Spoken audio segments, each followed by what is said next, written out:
The adoption of the agenda, I'll ask for a motion. Second. Moved in second. All in favor say aye. Aye. Show it unanimously. Safety briefing. John Corsi, Director of Electric T&D Planning. Welcome, sir. Thank you. Good afternoon. Good afternoon. In case of emergency, need to evacuate the building. We'll take the stairs to the left of the elevators.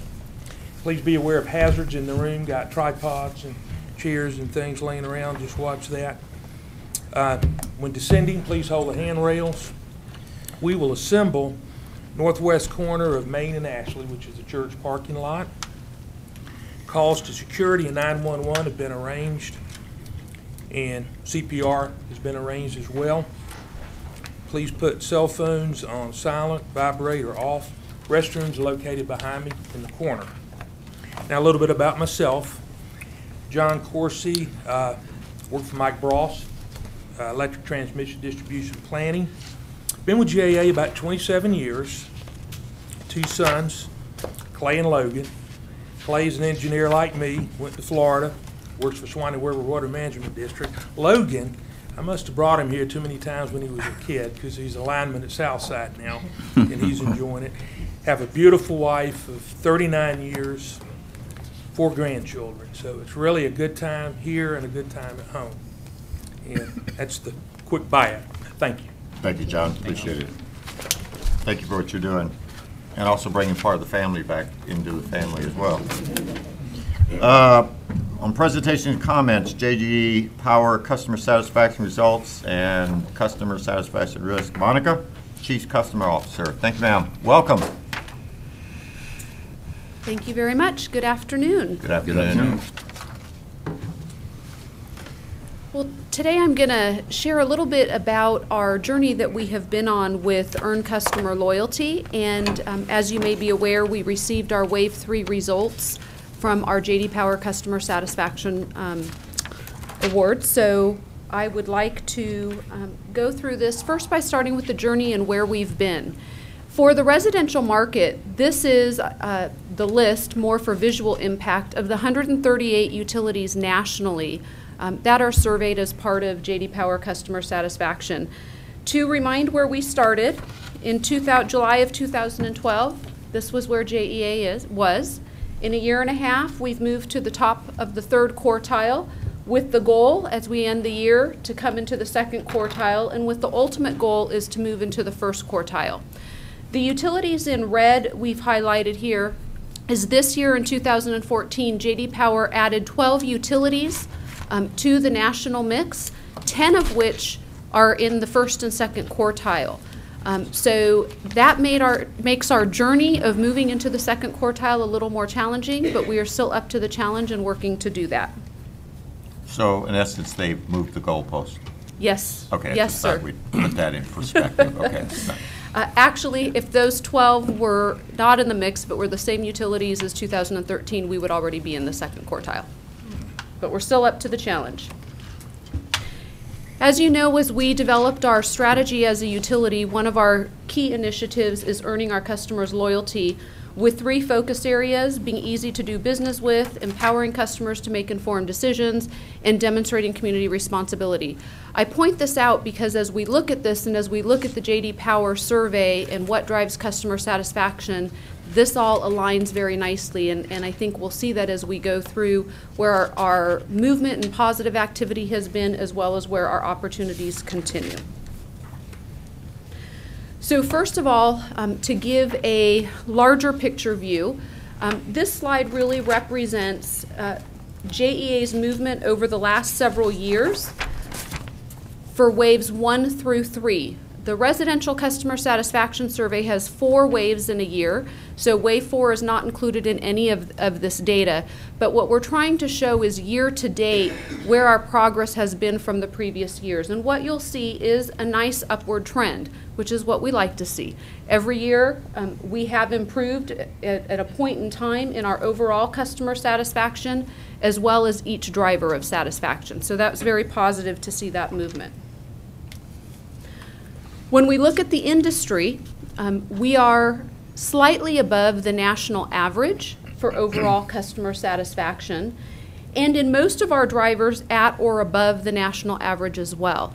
We are below the South mid-size average, and as you are aware, we are in the toughest segment within J.D. Power. The South mid-size has one of the largest, or the largest, satisfaction scores nationally. And so this shows our comparison. So again, positive in where we've started and where we're moving to.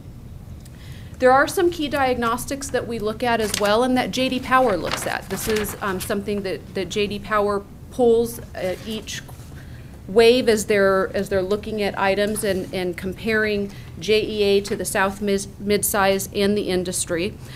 First contact resolution, which falls under the Be Easy to Do Business With strategy. We're doing okay. We would like to do better in that area. Communication recalls. I'm going to spend a little more time talking about this as we look at our Wave 3 results and some really interesting data that we found here. The takeaway here is that the utilities that have a higher recall, that the customers recall communications direct from the utility, have higher satisfaction. So that's an area we've done a great job. We've moved from where we started in 2012, but we are still a little behind the industry, and we want to continue to improve in that area. Likewise, media recall. Nationally, and I have some more data on this I'll show when I get to there, the higher the recall is with media communications as opposed to utility communications, the lower the satisfaction. The takeaway there is to earn customer loyalty, it's the same idea of having the relationship. Customers want to hear from their utility. And so that's an area that we have some opportunity. Energy efficiency, we're doing good compared to the diagnostics. Outage perception, we're doing good. We have some opportunity there, and as you know from talking with past presentations and Mike and his team, they're doing quite a bit of work around our CME 5 metric as well as what we're doing with outage communication. And then price perception is very key. What's interesting here is if you look at what customers are reporting for price from JEA, it is aligned more with our typical overall bill. So customers are really recalling their whole bill, electric, water, and sewer, as opposed to just the electric portion. When we look at the national data, about a third of the utilities in the J.D. Power survey are multi-service utilities like JEA, and about 12% in the South mid-size. So that kind of helps explain a little bit of that difference as well. So this is a slide that you're used to me sharing each month with our operational updates. While we've had positive forward movement and overall success with our J.D. Power customer satisfaction, what we did see and what you'll see here is Wave 3, which was fielded in January and February of this year, did take a decline for us. And so we wanted to really take a deep dive and understand what were the key factors, what were the differences from Wave 3 and from some of our other waves in the satisfaction measure for our customers. And so I'm going to share a few slides with you on that. The first big aha and takeaway is that uncertainty impacts customer satisfaction. So when we look at this data here, we are able to dig in, and really for the first time in the history of our J.D. Power data, 50%, stop and think about that, 50% of our customers said they heard of a rate increase in the months of January and February, yet JEA did not have a rate increase. And so as we look at that, and then you look at the bottom graph and you look at the difference, those that said they heard of a rate increase provided overall satisfaction ratings of below 600. Those who had not heard of a rate increase were between 650 and 700. Those who had heard of a decrease were well over 700. So we took a very, very big hit in our overall customer satisfaction from the mere uncertainty of the fact that there was dialogue and discussion in the community about the potential of a future rate increase. What is really interesting is when you look at the numbers that these same customers reported as their bill during this time frame, because we thought, well, perhaps it's because we had higher bills in January and February with the colder weather and people saw that. they reported very consistent with the past. So what we were able to demonstrate is it really wasn't about that. It really came back to the uncertainty of the community dialogue that is going on and what potentially could happen in the future to their rates. Managing the conversation and the source of communication. This likewise was a real aha moment for us as we looked at this. Recalling utility communications. The good news is we've moved the needle there. The blue line on top shows the movement that we've had as we have continued to focus on both grassroots communication and our communication strategy, focusing on the key drivers of satisfaction and what our customers would like us to communicate on. What you'll also see during this wave period in the red line is the steep increase in the media recall. And the bottom scatter plot is actually a chart from JD Power that really shows that it's looking at the difference between one individual customer and their recall variance between communication with the utility and communication with the through the media. And the more that they're having with the utility, the higher the satisfaction. What I find very intriguing about this chart, the red line on the chart notes on the right side where JEA was during the second wave, on the left side where JEA was after the third wave. It is a 40-point difference. That is exactly what our wave difference was from wave 2 to wave 3 in JD Power customer satisfaction. So again, this really supports what we have been talking about in our strategy as well, about the criticality that communication plays in our relationship with our customers.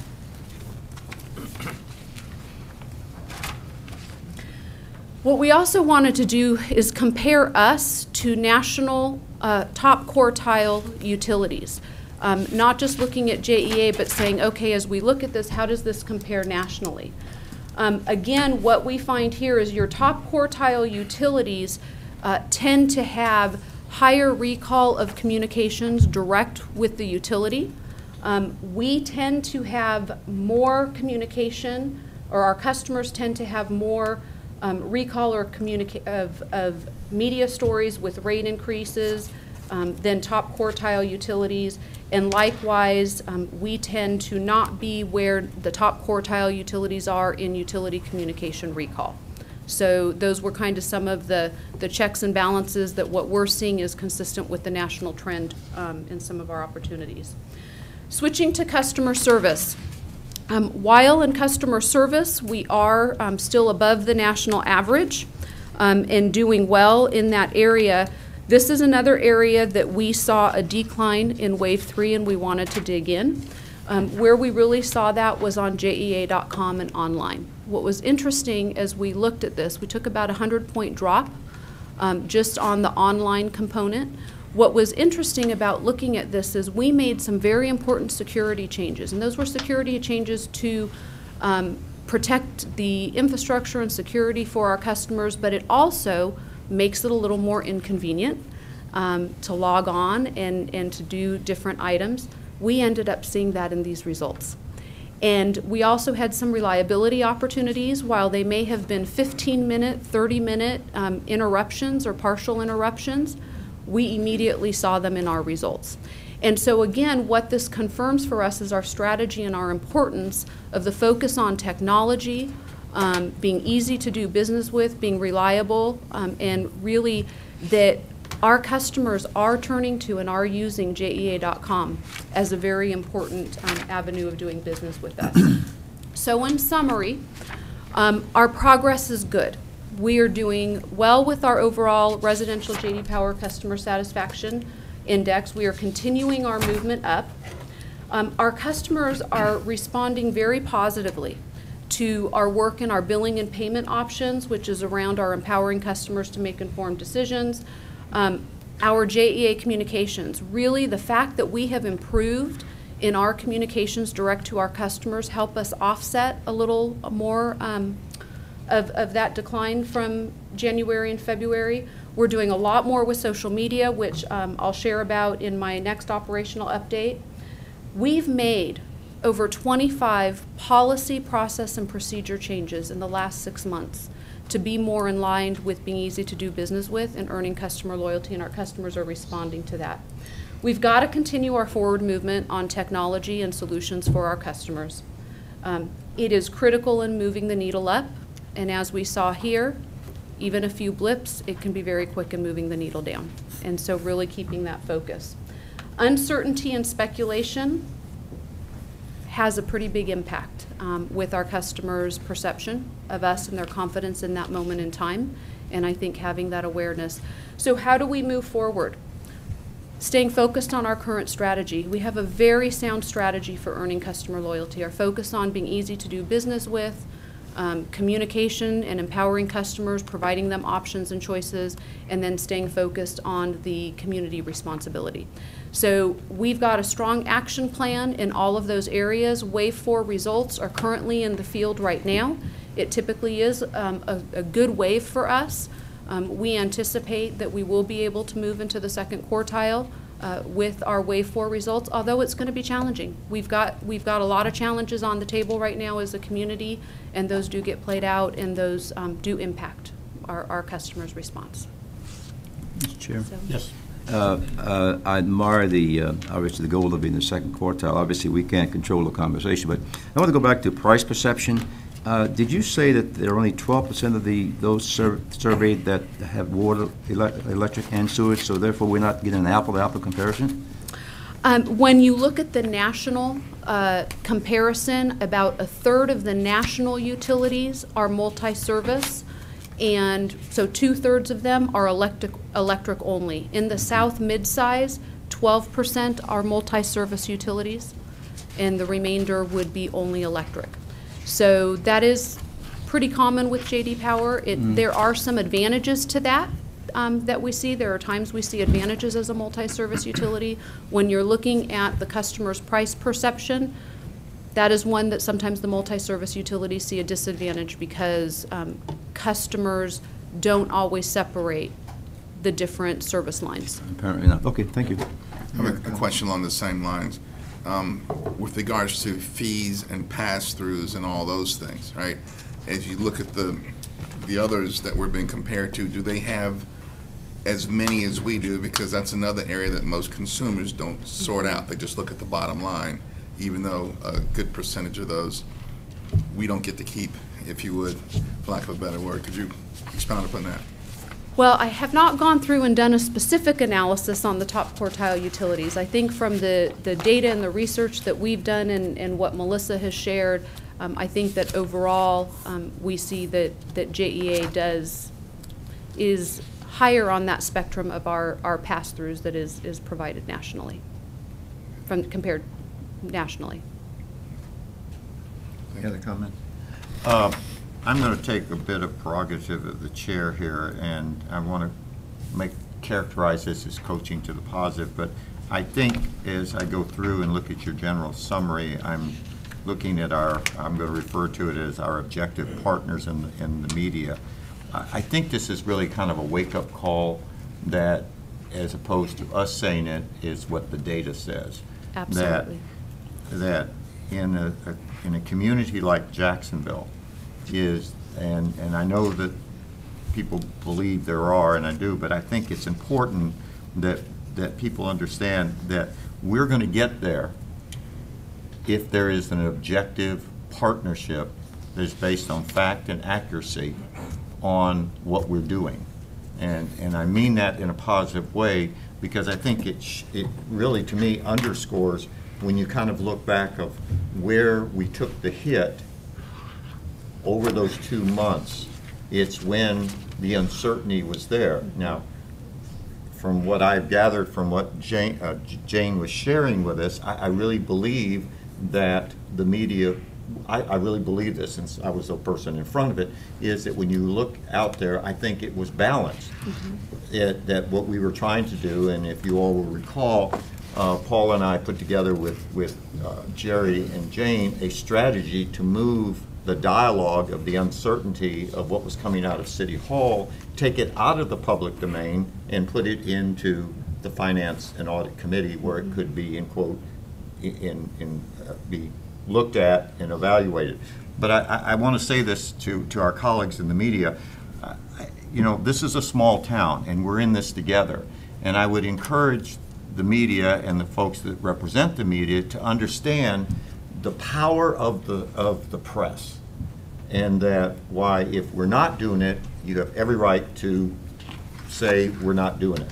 On the other hand, as we go forward, I think that this really kind of underscores what a lot of us who have been doing, who've dealt with this, is the power of the press and how this can move the needle and the importance. And I'm not saying that they haven't done it, but I think it's one of those things as we go forward on these key issues. I think accuracy, timeliness, characterization of the facts as we know them and see it is important. And so I mean this as a coaching to the positive, because I think during all this time, I think Paul and I always got a fair shot to explain what we were doing as opposed to what someone else thought we should be JEA paying for. But I think it's important that all of us look forward, that if we're going to move this needle, there has got to be that positive, objective partnership with the press. And I would encourage our colleagues in the press to continue to work with Jane, with Jerry, as we go forward, because we really are in this together. So I want to make it positive, but I think that this really underscores more than any of us could say it. The press does make a difference. What they say, how they say it, and when they say it. So we want to be objective. If we do well, we want to know it. But what we say, what is heard, and what is said does impact the ratepayers, which impacts how they feel about us and whether or not they're getting value for the dollar. And I will just leave it at that. I think adding to that, it also really emphasizes the importance of stability. I think stability is very important to our customers on every front. And I don't want to prejudge or say anything, but I think that the approach that the Audit and Finance Committee is doing with the proposal that was sent to us, I think at the end of the day, I think the professionalism and the way that they're approaching it, I think there will be an opportunity, however that comes out. It's going to be vetted. It's going to be done in a way that will stand on its own merit. And I would hope that at that point, that collaboration in an objective way will be there for us to report out whatever the facts are. Very much. Thank you for Thank you for doing that, and thank you for helping us understand. You know, it's a partnership. It's not just one-sided. Very good. Thank you. On our agenda, I can get back to it real quick. Comments from the public. We have one card. Mr. Thomas J. Thomas, Jr., 5201 Atlantic Boulevard, suite number 119. Welcome, Mr. Thomas. Thank you, sir. Good afternoon. I'll bring you some bad news. And I mean bad news. You are charging a minimum charge on water and sewer that has been disconnected. The city itself is paying over $100,000 a year. I've checked it through a whole bunch of information that I have about other places, and all told, it's about $1 million a year that you are getting for disconnected services. And you'll work on the premise with arrogance. The customers are supposed to know. They're supposed to look at their bill. The customers, business-wise, don't look at their bill. If it's 181 pages, no one looks at the bill. I spoke to Ernie Isaac about this a month ago, about how it's going on. He was astounded. And I say to you, you are taking $1 million plus from the commercial customers. I have some other things because I'm a whistleblower and I'm a former internal auditor with Shell Oil Company. I worked for them for 16 years, and in my 4th promotion, I was to become manager of purchasing disbursements for the eastern half of the United States. I'm a graduate of Georgia Tech, and I'm no idiot. And I'm not bragging, I'm trying to put some facts before you because you're all totally ignorant of what's going on in the JEA. The people who work in JEA don't even know about it, other than the top brass, the CEO and a very select few. I can't get media coverage. They are a PR group here. They cover everything that's wrong about you, everything that goes on that's related to what you do. And I just speak up every so often because I get up to here, and that's why I want to sell the JEA to FP&L. We'll get honest administration because they come under the Florida Public Service Commission. You come under nobody. You can do anything you want, anytime you want, in any way you want. But if you were under the Florida Public Service Commission, you would be audited by a state agency. So I wrote to the governor this week about all of what's going on here in this millage business, which you're doing not because you want to. The city requires you to put in your bill 5.5 mils per kilowatt of electricity, 2.1 mils for a cubic foot of water and sewer. And I realize I'm getting a protracted conversation on one way.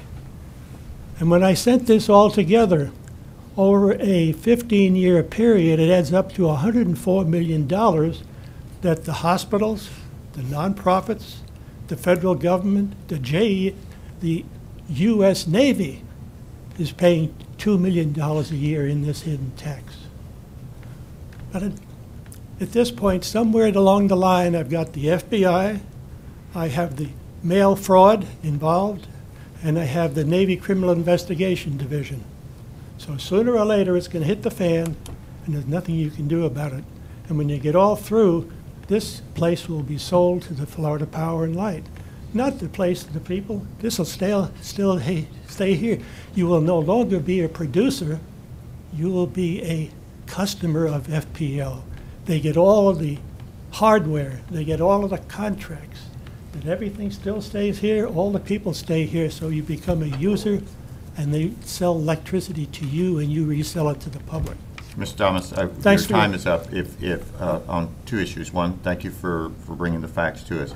If there is something in writing that you have not shared with us, and particularly given some of the comments that I think we'll need, by virtue of the fact, in a public domain of what you have said, I think I would like that turned over to General Counsel. Just one moment, sir. So if there are facts or you have some documentation, please just pardon me. Go ahead. Just trying to be helpful here and be respectful.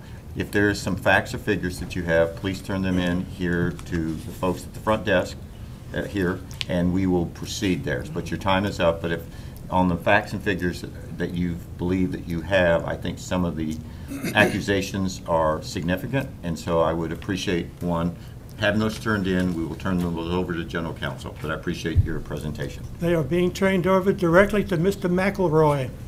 That would be helpful. No, they have been sent to him. Okay, we will, thank you. He may be sitting on it. I thank you very much for your presentation. On next, General Council liaison comments. President Bill Bishop, welcome. Thank you for being here, sir. Thank you, Mr. Chairman and board members. I'll be brief. I just wanted to make a couple of comments real quick, piggybacking on the presentation that we got regarding customer service for Monica. I think that tells us very well why we should not politicize this organization. It's a business unit. It's a utility. It's not a social science experiment. It is a business, and it should be treated as such. And I think that report illustrates that very well, that when unnecessary or extraneous issues come in that create uncertainty, it affects the perception of what we do here or what you do here. And the board and the leadership should be commended for its diligence in treating it as a business and paying very close attention to that, because I think it's to everybody's benefit that you do that. The last thing I wanted to do is I wanted to thank JEA as well as Wayne Young. Is Wayne here today? No, he's not here at the moment. You're going to get a presentation, I guess, later about the Riverside outage, and I just wanted to thank Wayne for his diligent work in keeping me informed of what was going on. In case anybody had questions, it was a big deal, as we all know, and that communication was very important, just so that we can keep the public informed of what's going on, because I believe more information is better because it allows people to make informed decisions, and all of that's a good thing, and I think things are going well. Thanks. Thanks, sir. Appreciate it. Thanks a million. Board members, if you look at Roman numeral 3, we have a consent agenda. Let me first kind of tee it up that what we're going to be doing. Roman numeral 3, A1 and 2 require actions. Items 3 through 8 are informational. So what I'd like to do is ask for a single motion that approves, that will say Roman numeral 3, A and A1 and 2 are action, A3 through 8 are information. So moved, Mr. Chairman. Second. Second. Discussion. All in favor, say aye. Aye. Opposed, show it unanimously. We will then move on to Roman numeral B, which will be strategic discussions and actions. First one will be Plant Vogel Power Purchase Agreement. Melissa Dykes, who is our Chief Financial Officer. Welcome. Thank you, Mr. Chairman. Good afternoon. Good afternoon. In 2008, the JEA Board had the vision to authorize JEA to add nuclear to our portfolio through a power purchase agreement. This PPA was for 206 megawatts of carbon-free nuclear power, and that power is scheduled to come online in late 2017 and 2018. The vision recognized the benefits of this carbon-free source of energy in mitigating JEA's risks, both around future environmental regulations and in diversifying fuel sources used to generate power for our customers. Our PPA is with the Municipal Electric Authority of Georgia and is a cost-based contract, including a pass-through of certain debt service expenses of the project, in addition to operation and maintenance and other costs for the 20-year term of the contract. This project has the opportunity to secure a loan guarantee from the Department of Energy.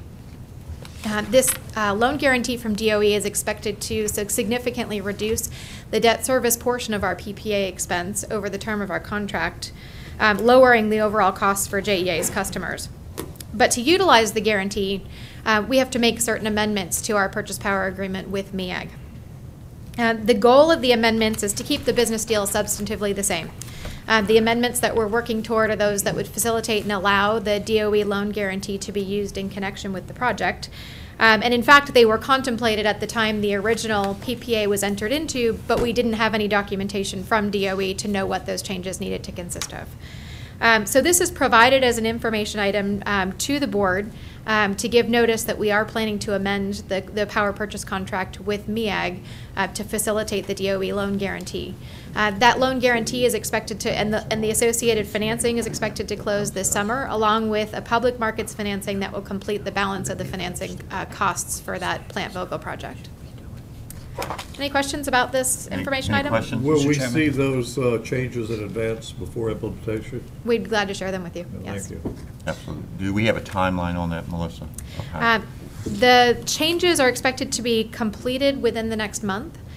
We are expecting the loan guarantee and the associated financing to close sometime in August. Okay, so I think on that point, then, we would probably have it in time for the next board meeting, or correct? That's correct. And so any amendment to the PPA would be concurrent to the DOE loan coming through? Essentially, yes. There's a nuance there in that the majority of the changes to the contract are contingent on the completion of the DOE loan.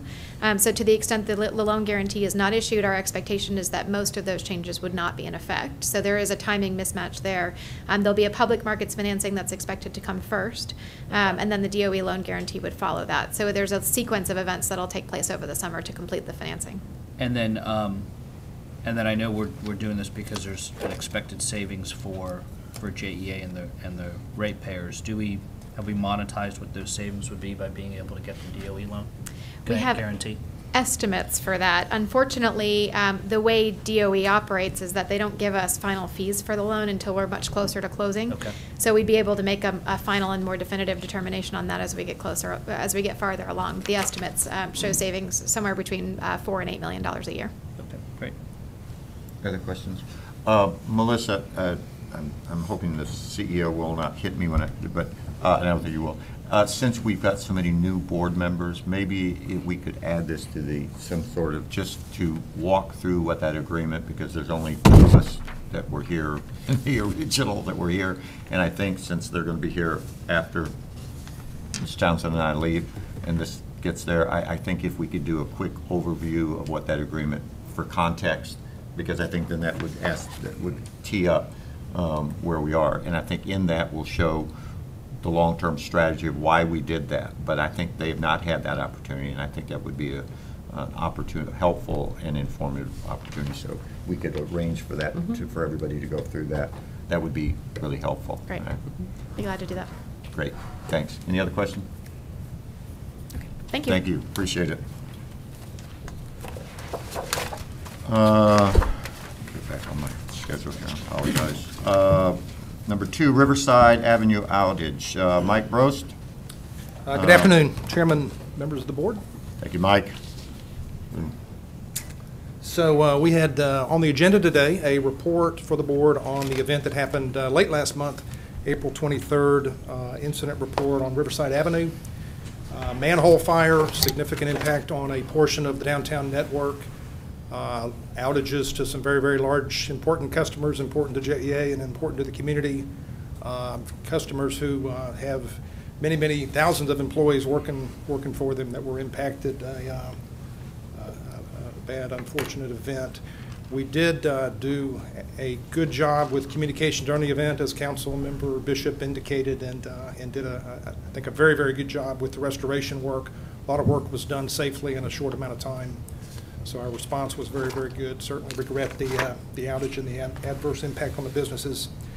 I'll offer as well, some of us caught the news last night. There was a story on this. This is a public meeting. Our material goes out in advance. One of the local TV stations picked up on my material, and they had the slides from the PowerPoint file that we'll share. Did not have the benefit of my notes and my comments, and unfortunately they created a few misconceptions, mischaracterizations, and I hope my presentation this afternoon will bring some clarity on a few points. So 5 items. I'm going to start. I got one slide that gives you a nice high-level overview of the JEA's downtown network distribution grid. Item 2 is basically the facts, sequence of events, what happened, to move through that pretty quickly. Item 3 is the restoration, what we did in response to the challenge. We are working on an official final report. It's not 100% finished yet, but I can certainly shed some insight in terms of our thinking as to root cause, what was the underlying factor, ground zero, if you will, that started the problem. And with any event like this, you always look for lessons learned and recommendations for changes moving forward. JEA has an extensive underground network grid serving the downtown Jacksonville area. Served from downtown here means North Bank, just for the sake of clarity. It's not South Bank, it's North Bank. Served by 3 69 kV substations going from west over near the interstate to east. Yes, sir. KV means? When you say 69 kV, what does that mean? 69,000 volts Okay. on as the voltage level at the substation. Okay. We have 3 serving basically west to east, Church Street, Main Street, Water Street. This type of grid is very, very common in the industry around high density urban core areas, very high level of service reliability and power quality. I'd like to contrast it briefly with the rest of our distribution grid. There's 2 types of distribution systems, a radial system and a network system. Outside of this core downtown, we have a radial system. The circuits leave the substation and they're basically radial. When there's a problem on the circuit and it trips out, up to 5,000 customers, whoever is served on that feeder is basically in the dark until we can get out there and find the problem and fix the problem. In the downtown network, it's a network grid. It has paralleled, it's got redundancy, it's got paralleled 13,000 volt distribution circuits. The transformation down to the service level is paralleled, and the low bus is tied together. And I apologize, but this is as technical as this is going to get. But the beauty of the network is if you lose a circuit, the power immediately routes to the other circuits. So the customer doesn't see an outage even for a circuit outage. Outside of the downtown, if you have an outage, there's customers are in the dark for a period of time. So that's the nature of the grid downtown. There's an important piece of equipment that we'll talk about later on the downtown network that makes it work. It's called a network protector.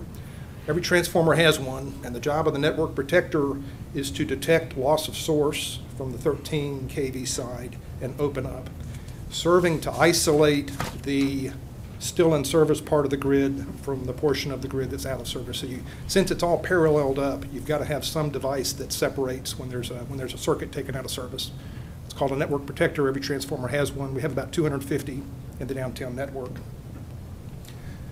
The Riverside area is served out of Church Street substation, 250 MVA transformers. There are 12 circuits out of the substation, half of which were impacted in this fire and event. Some of the large customers served out of Church Street that were fortunately not impacted include the Duval County Courthouse, the Everbank Tower, not to be confused with the Everbank building around the corner on Riverside. So this is the former AT&T building. It's where the Energy Authority is on Water Street. AT&T has a significant telecommunication annex in the area, and we have a chilled water plant bringing air conditioning to this building, City Hall, the library.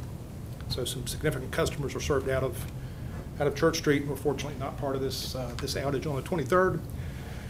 Early in the morning on the 23rd, we had some planned outage on one of the circuits. The circuits have transformers and they have network protectors. We maintain and inspect the transformers on a rolling 3-year basis, and this was the day we were going to work on circuit 182 on its transformers. The network protectors are maintained and checked on a 1-year cycle. So we had the circuit tripped at the substation and cleared up. The 182, and we use 3-digit identifiers for our distribution circuits. The 182 has a radial feed to the Skyway Express, ASE.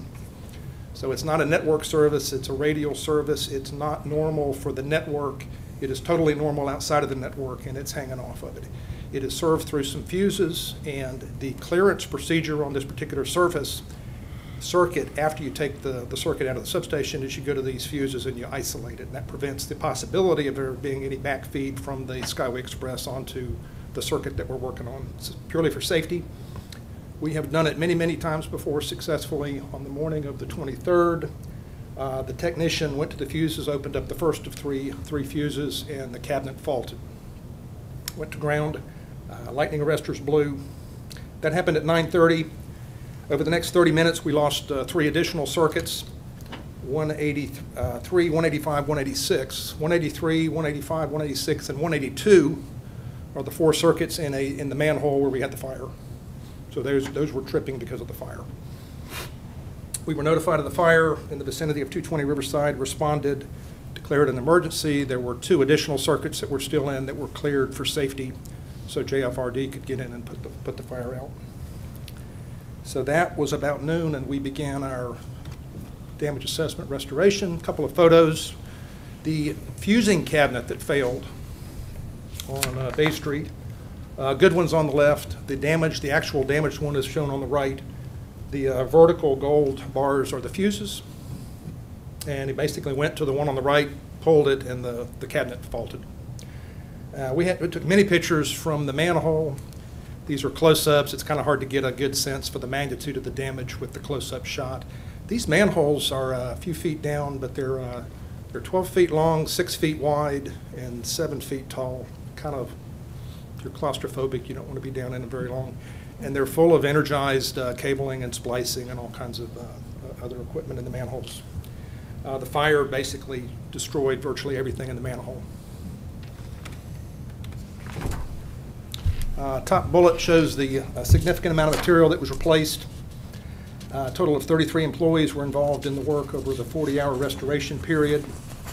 Almost 1,000 man-hours and about $135,000 in expenditure. In addition to our folks in the field, there were many at JEA who were involved. Jerry Boyce handling the media, our key accounts group, Councilman mentioned Wayne Young, Bill Bishop supporting that as well. Just a good job communicating. The restoration began immediately. Within a couple of hours, we had, so 2:30 p.m., we had a number of circuits restored. Another circuit went back in. Some of these were partial restorations down to the fire point, so we were able to isolate and bring back part of some of these circuits. The restoration work continued into the night and was finished up, for the most part, on Thursday at 11 a.m. and at 9 p.m. The last circuit to come back in, 4 a.m. on Friday, so we were working 24/7. Last circuit to come back in was 182, which was a circuit we had taken out for maintenance. this gives you a nice list, top to bottom, of the customers affected, big and small. And you can see most of the top box on Wednesday came back within a couple of hours of the event, with the Times Union coming in at 5:30 p.m. that evening in the Courtyard Cafe. And then midnight, Wednesday night, Thursday morning, we brought in another 10 or 12 customers back in, and then a couple of others brought in later on Thursday, with the last circuit coming back in at 4 a.m. on the 25th. Our key account group immediately contacted all of the affected customers and stayed in close communication with them throughout. Even when we had partial restorations, they would get involved and communicate. We got unique communication requirements from each of the customers and provided updates throughout the event to every customer, in some cases hourly and in some cases around the clock. So my team in the field and some of the key account folks stayed in very close communication throughout the event. We received some thank yous from a number of customers. Didn't appreciate the outage, but certainly understood and were appreciative for the response. And we got a nice memo from the CIO of Black Knight Financial Services. I wanted to briefly introduce a couple of folks who played a role in the restoration. From my team, Tim Pugh. Tim, you want to stand up? Director of Distribution, Construction, and Maintenance. John Petrie manages the Underground Network Group and was very busy throughout this event. And Jimmy Lyon, thank you, Jimmy. Didn't recognize the. Jimmy is one of our coordinators, so he supervises the field crews. He doesn't dress like this every day? Everybody knows Jerry Boyce, of course. She was on. She's on 24/7 media duty anyway. Maritza Rivera-Clapp is the lead of our key accounts group, and she had a number of folks involved, including Marilyn Williams. And have I missed anybody? So a great response by the JEA team. So maybe a round of applause for this group. Thank you.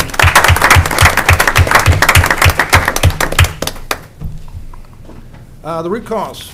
We're 90% certain, if not more, that when the circuit was taken out of service, one of the network protectors that's supposed to open up, and there's 12 on this particular circuit, one of them didn't open, providing an abnormal backfeed from the distribution back up from the secondary voltage back up to the 13 kV distribution, energizing the cable. There was no load on it, but it was just sitting there energized. Hanging off the end of that was this radial non-standard set of transformers through some fuses to the Skyway Express.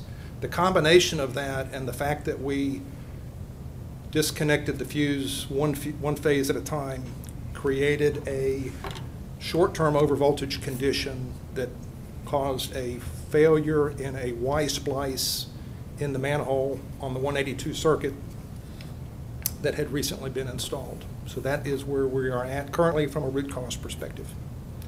Stuck network protector, the circuit was hot, we didn't realize it.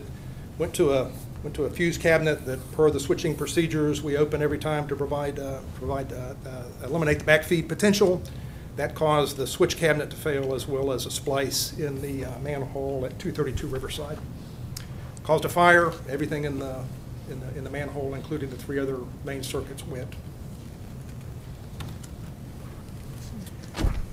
So, in case you were wondering what a network protector looks like, kind of interesting looking contraption here in the middle. It's the main box up front. The transformer's behind it. You got cabling leaving out of the top. And on the right is the internal guts, if you will, racked out. And again, as I indicated earlier, its purpose is to isolate the energized and in-service portion of the network from any portion that's taken out of service. One transformer per network protector. They cost about $20,000 each. We got 250. Variety of manufacturers, and the average age is about 40. Nothing wrong with 40 years old equipment. It's maintained well. It works fine. In my experience, sometimes you put new stuff in, it doesn't work nearly as good as the old stuff. So this stuff has been, much of it's been in service and working reliably for many years. There's one comment at the bottom that we're going to look at moving forward is they're not remotely monitored. Some utilities have gone to with SCADA systems and communication systems, and we talk to all of our meters wirelessly. These devices, there is some value to remotely monitoring and controlling them. Ours are not currently remotely monitored and controlled, so that's actually one of our recommendations moving forward. We want to take a close look at the ASE system. Skyway Express and any others like it to maybe put some improvements in that design that make it a little more effective, a little less risky for what happened. A lot of utilities have indicator lights in the substation, so when you take the circuit out, you clear it, if it's still hot from a backfeed, you've got what's called neons that'll light up and it'll alert you immediately that you got a problem. We don't have those. A lot of utilities use arc-proof tape in the manholes, in the cable and the splices. We use it on our splices, but we don't go wall to wall with the cables. That's something we're looking at adding. The other three, 4, 5, and 6 all fit together. We need to do a study of what we got out there in terms of these important network protectors and potentially do a capital project to replace or upgrade some of them. In particular, we may want to standardize versus having 4 or 5 different makes and models, and we might want to seriously look at remote monitoring and control. There's some other advantages to that. This is a capital program that's not yet funded, but something we'll certainly take a hard look at. And that concludes my report. Any questions from the board? I'd just say good report, and just keep us informed on the recommended changes as you Will do. proceed. The splice, we think, was ground zero on the 182, has been sent off to an independent lab for analysis to confirm our theory that it was over voltage and that it started. I mean, you get in there and you look at the fire, it's kind of hard to, unless you're a fire marshal, it's hard to really know where to go. It's to find where it truly started. We're pretty confident it started on 182. You made reference to capital budget. Is this an indication that, well, of course, the year ends in a couple of months, but 3 months, you have capital dollars to do the things you want to do now, or this is something you're putting off the next fiscal year? Just talk about it. We could do this tomorrow. Okay, and you have the dollars available? Yes. Okay. We want to study it first, do some business case analysis, and make sure it's a worthwhile investment. Madam Secretary. Is this kind of scenario something that can happen in another area of the service territory, or is it sort of unique to the urban core? If you can speak to that. Whenever you're switching 3-phase transformers around using single-phase fuses, it can be a little risky without getting into too much of the complexities, but much of this is rooted just in the downtown area. These network protectors are very, very important pieces of equipment, and it's unusual to have a backfeed condition onto an unloaded system. So in the general sense, the phenomenon has occurred in the industry outside of downtown areas, but certainly in this particular case rooted in our downtown network. Mr. Chairman? Yes. So Mike, so I'm clear on this, because I understand the root cause that you guys are zeroing in on. But through the presentation, you talked a little bit about the network protectors having an average age of 40 years. And so it'd be very easy, I guess, to kind of look at the age of the equipment and whether or not that, was a contributing factor. But right now, it's not the age of the equipment that played a factor. It's just the fact that That's there was correct. this splice. Yes, we have it. So from that standpoint, I just want to make sure that there's clarity that it's not the equipment's age or the maintenance of the equipment that was the root cause of this, but it's a it's a function of just normal operations that take place where we splice into these cables on a regular basis as the system expands. Yeah. And in this scenario, one of those was a failure. Absolutely. Is that an accurate summary? Or? Yes, that's accurate. The equipment is very, very reliable and safe and good. It's worked well for years. We inspect it on a rolling one-year calendar. Network protectors hanging up is not a rare event. It doesn't happen all the time, but it does happen. It's interesting. We went back and tested all the network protectors on this circuit and didn't find any that malfunctioned. So it's an intermittent sort of problem. The key is to know the potential and to make sure you check for it going in. The equipment is good and solid. It's been reliable for years and continues to stay in service, doing its job reliably for 30, 40, 50 years. And then the splice was a big part of the problem. It was actually tapped in to serve the new Brooklyn project going in on Riverside. We had just tapped that in. And so as a follow-up to that, so is the issue that the splice was done incorrectly? And if so, who did that splice? Was it us as JEA? Was it a third-party contractor? Yeah, JEA does all its own network work. It was a JEA crew that put it in. Okay. Part of the reason for sending it off for evaluation is to try to figure out if it was a materials manufacturer issue or a workmanship issue. In addition to confirming our theory that it was an overvoltage stress that blew it. But it's either one or the other. There's many other splices on that same circuit, and they all hung in fine. So there was definitely something with this But splice we're that had the gone only, in. JEA is the only organization that touches that. Yes, yeah, that was a JEA project. We do virtually all of our work in the downtown network. We don't outsource any of that. Good. Question? Yes. Yes, and just one comment. Having extensive background in the Navy, I understand the value of planned maintenance. As I remember, I was about 10 years in before I actually flew an aircraft that wasn't older than I was. Yes. And when you realize that, in this case, helicopters are put together by the lowest bidder and they're 20, 30 years older, you really appreciate the value of planned maintenance and the fact that you can get some great value out of some, fairly old Investments. equipment, right? Which is the case here. Yeah. My question is related to the report last night. You mentioned they got an advance copy of your report that you've Yes. just gone over. Yeah. However, they didn't have the benefit of your comments or notes, right? What is our procedure once something is out for us to go back and give the opportunity for them to hear your notes or to make necessary corrections as it's reported again yet tonight? I assume that it will be. What has your dialogue been with the media outlets? I might defer to Jane on that, but it's certainly, Jerry?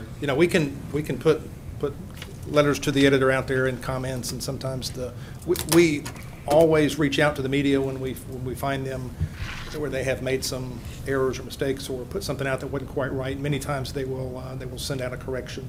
But Jane, anything to add? No, I mean that's Yeah.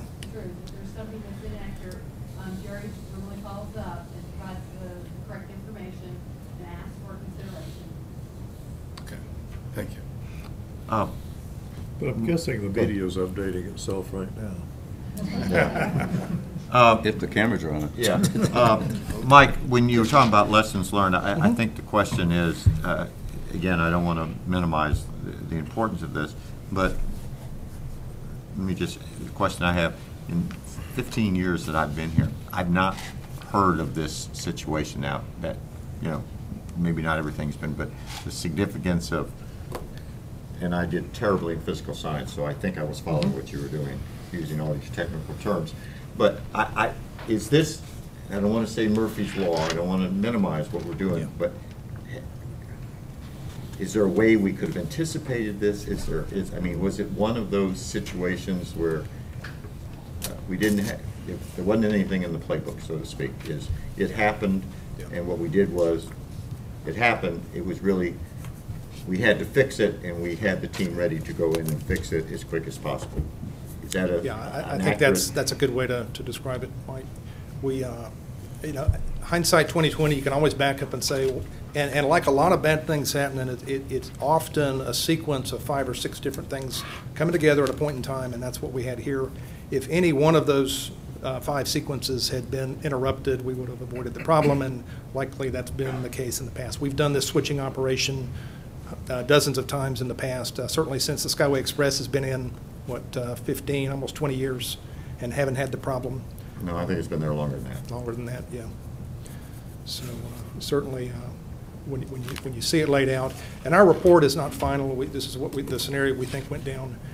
There are lessons learned in any incident like this, so we're going to take that to task. Yeah, I want to kind of state, because I think it's really important. There were a couple of things. There's one, you've sort of done, lessons learned, done the check to make sure where we are. The other part I want to make sure that it was heard that when Ron asked the question is we're going to move forward and we're going to do some maintenance and do some checking and doing those things, and we do have the resources there that are there, so we don't have to worry about. Absolutely. So that is there, so we're moving forward. I think that's important that we know that we're moving forward. I do want to share a little bit of levity with the folks that worked so hard when you all were working. It is interesting, and maybe it's just because maybe it's the chair that gets these phone calls, I doubt it seriously, but I was looking at some of the folks that, where they were in the time frame when they got their power back, and some of these folks knew who I was, and as if I could make that happen any quicker. It's not in my job description, but I do have to share with two of them. It was just interesting, and I've been able to follow up and get free wine out of both of them because of it, is why they were calling to let me know that the power was out. The power came back on, and I said, you know, anytime you need me, just call me. Good job. But it was interesting that they had said in both cases, y'all have been letting us know when you thought, but I mean this respectfully with my two callers. Is there any way you could speed that up? And of course, when it came on, as I was talking to him, I said, all you got to do is call the chairman, I'll get that done for you. But I do really want to make sure that to have the team, when you look at the number of buildings and the folks that were impacted, that you all could move at the speed that you did, as quickly as you did. But I think more importantly, and this comes back to Monica on the customer service, and again, the two that called and the others, and one other that saw, was that the accuracy in which you said, this is what we're doing, and our best guess, I'm using, that's my word, not yours, is that we really believe within this time frame it will come on. And in those cases, you either met or it was earlier. And so however you all were able to transfer that information to customer service impact, that is where I think where the value added, that, you know, if somebody says it's going to take an hour, then let's tell them it's an hour. And it's always easier to say, we did it in 45. But if we know it's going to take 2, and you're saying 45. And I think that is one of the things I think that you're going to see some of the feedback that, one, it was a terrible situation, but the fact was that there was communication between those of you all who were trying to fix it and what Monica was saying on the customer service. And I think that really goes back to the level of professionalism in what we're doing in the collaboration and the connectivity of the different groups, which is what Paul and his leadership are doing, is making sure that we're, quote, as I would call it, not in silos, that we're communicating with each other to be accurate and forthcoming. And I think that's one of the reasons why we got through this. And number 2, the lessons learned and those things, they'll come with the process. But I do think that's important, of showing that collaboration and that communication. I think got us through that, and I want to commend you all for doing that. That's lessons learned. When customers are out, we know it's a big, important thing for them to have as accurate as a possible restoration time, especially for businesses, big businesses. They got to know whether to send employees home, when to bring them back. So that's I just want to keep you in, so when next time they call and say the chairman got that done, I just want to make sure that they do that. Yeah, it's very good. Thank you, Mike. Your phone will be ringing off the hook next time. Absolutely. Thank you, Mike. Thank you. Appreciate the opportunity to tell the story, and I'll go right into the board ops report next. Absolutely. Take the first go ahead. third. Thank you, sir. And first up is safety. We are at 2.0 on the year, not where we need to be. In line with last year. April year-to-date last year was 24. This year we're at 23. Looking at it on a quarter basis, the first quarter was pretty rough. We averaged more than 4 recordables per month in the first quarter. Second quarter is night and day. We were down to 2, average 2 recordables per month. April was tough. We're back up at 4 again, and one of those was a severe injury. I know all the board members are aware of the flash burn incident with the meter technician that happened in late April. I can't say too much because of HIPAA, but he is recovering well, severe injuries.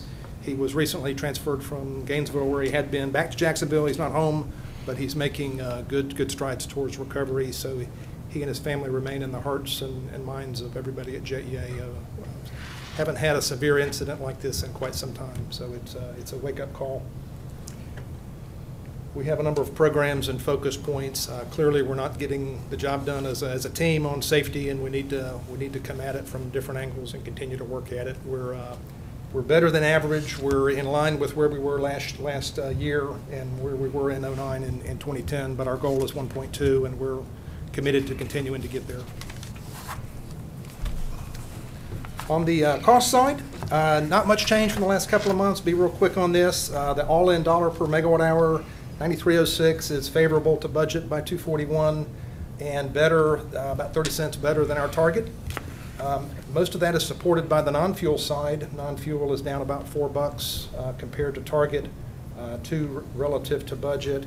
Fuel is below the budget and below the fuel rate of 43.60, but certainly up about $3 over where it had been running in the previous 2 fiscal years.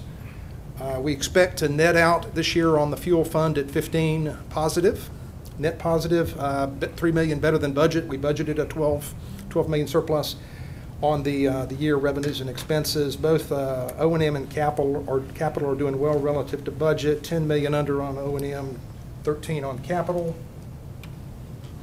Our electric service quality metrics continue to do well. Basically leveled out, flatlined, locking in the improvements that we've done over the past 6 years.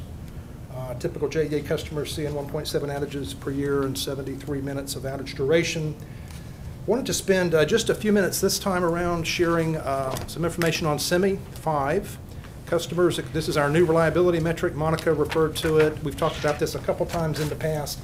It's the customers experiencing more than 6 outages in the last year.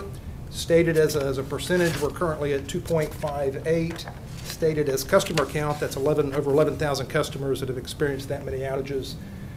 We started measuring it back in August. It has gone up.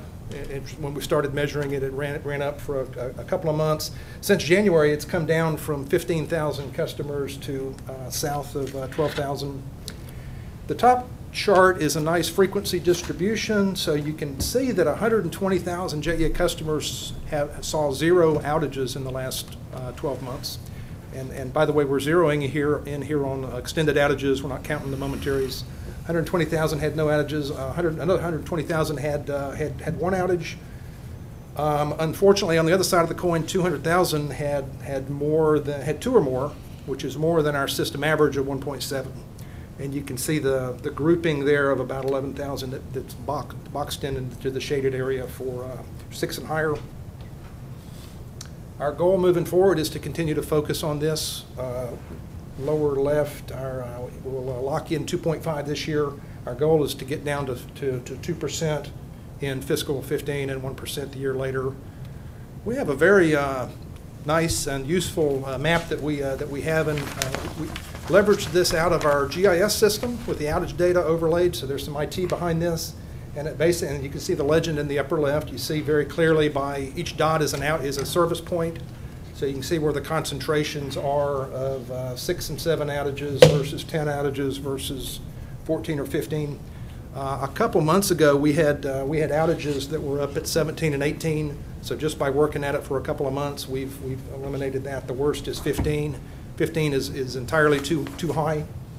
And but this is a good snapshot of what we have on the system today from a reality. And then we attempted to kind of look out into the future, into fiscal year 14, into 15, where we will be down around 2%, into fiscal year 16, down at 1%, just to kind of give a future look at where we're headed with this key metric. My next slide is... I'm sorry, Mike, Mr. Chairman, if you don't mind, before we move on. So, and I'm sorry, I'm kind of having a tough time following this part because I'm kind of shocked that there are people that are experiencing that level. So is that our infrastructure that's causing this, and it's usually it's trees through areas. One of the things that, if you look at the way that the radial non-network, the radial distribution grid, you leave at the substation, you got a mainline feeder, you tap laterals off that are fused, and then you go behind you got fuses behind fuses behind fuses. So depending on where you live, there may be 6 or 8 different points of interruption protection devices between you and the substation. And if you're in that kind of an area, you get hit when the entire feeder's out, but you also get hit when your transformer's out. So part of it is just the design of the system. We have a 26 kV volt distribution system, which is on the high side for the utility standard. We can put 5,000 customers on a single circuit at that higher voltage, and it just contributes to a lot of customers being behind a single protection device. We've been able to go in and mitigate it. I think the first point on this, Hussein, is the visibility and the optics and seeing it. Prior to August, we really weren't looking at this. This is kind of a new metric for the industry. Okay. We're looking at it. We see it. It's unacceptable. We've prioritized resources over the next couple of years to get it down to 1%. or less than 1% at 6 or more. But yeah, one outage, these are extended outages. These are not just off and on. These are out for a minute or longer.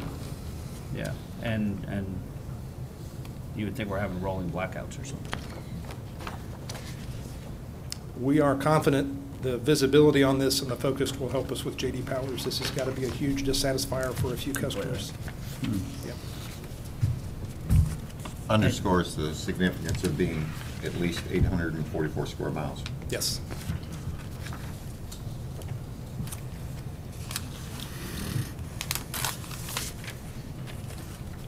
We're good. See. Fleet reliability is staying below the 2.5 target, inched up a little bit last month. We had some small issues on some units, D-rates.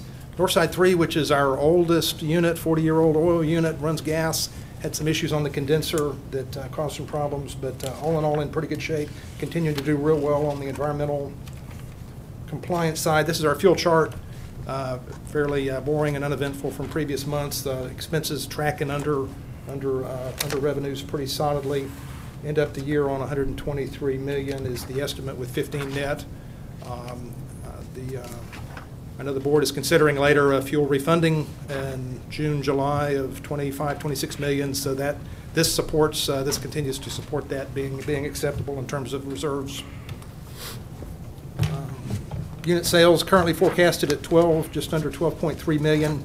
It's about halfway between our budget of 12.7 and where we were last year at 11.9. So revenues are up, operating expenses up as well. Net revenues 4.8% higher. In good shape on our financial metrics coverage, days of cash at 128. 75% is our goal on the year, 2% reduction in debt to asset ratio, and 3.5 billion a pay down of over 200 million on the electric system debt.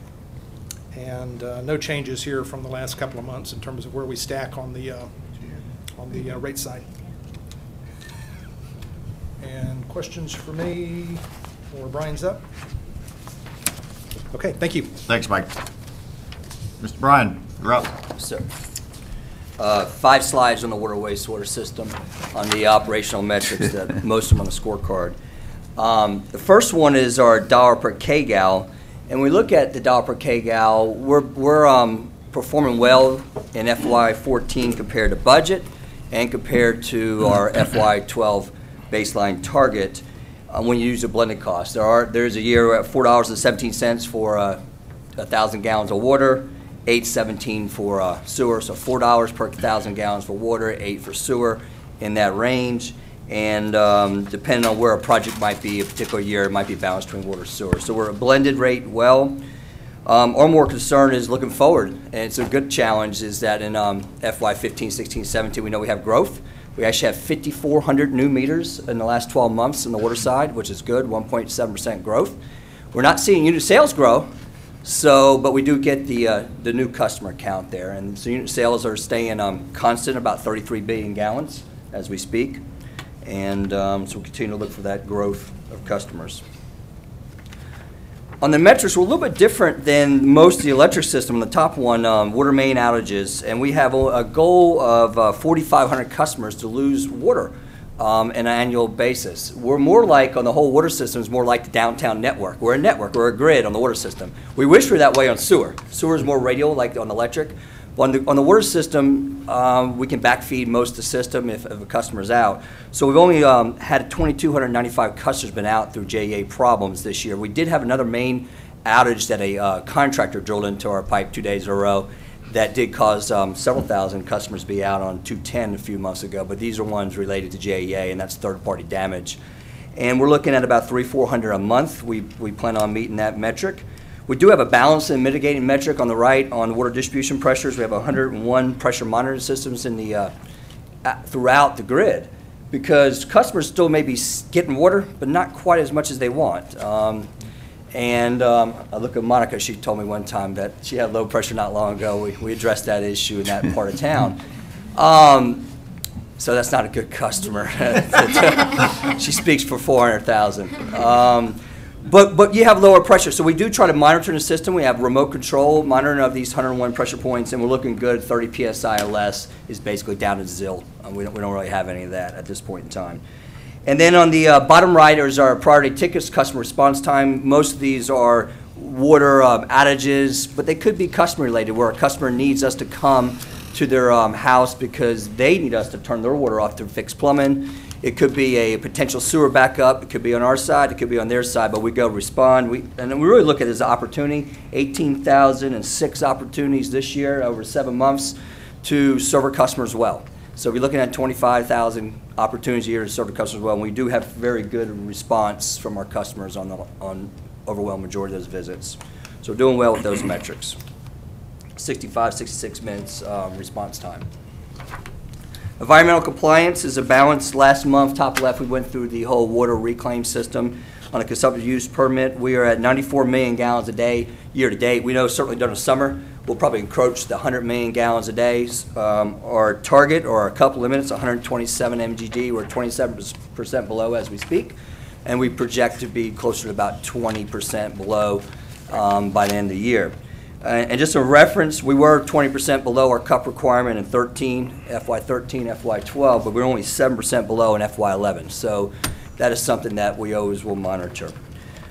Then the next one is nitrogen. I kind of view this one as we're like just past the midterm in school. We got about 88 in our class. We're looking for an A, and we need to make sure we get a couple 93s or 94s the next 5 months. Our target is 650. Our limit for environmental permit 720. I have no concern of not meeting that limit, but to get our target right now, we're projected at 664. We monitor it every day at this point in time. We had a tough winter with Arlington East. We came to the board last May, 12 months ago, and presented we had construction in Buttman. Buttman's operating very well. It's designed at 6 milligrams per liter. Nitrogen, we're at 4 right as we speak.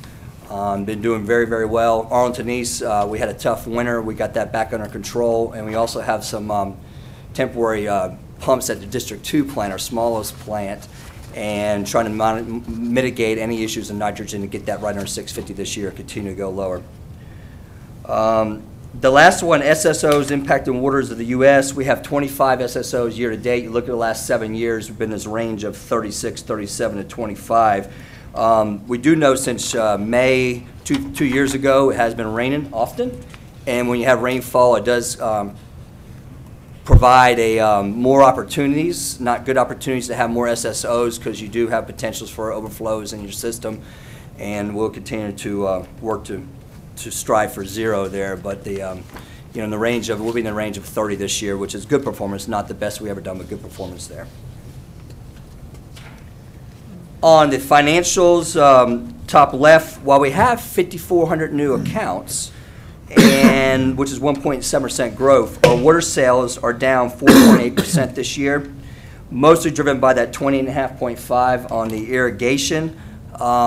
Sales down, certainly in the last month, you're starting to see customers irrigate. It was last Saturday, 10 days ago, we were up to 130 MGD that day on average, where we're averaging 94 for the year. We're at 130, so you do see some of the watering days during the spring when it hasn't rained much, where you're starting to peak up.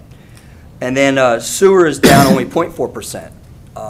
So even though water is down 4.8, sewer is only down 0.4, and sewer is at $8 per kgal versus the $4 per kgal in water.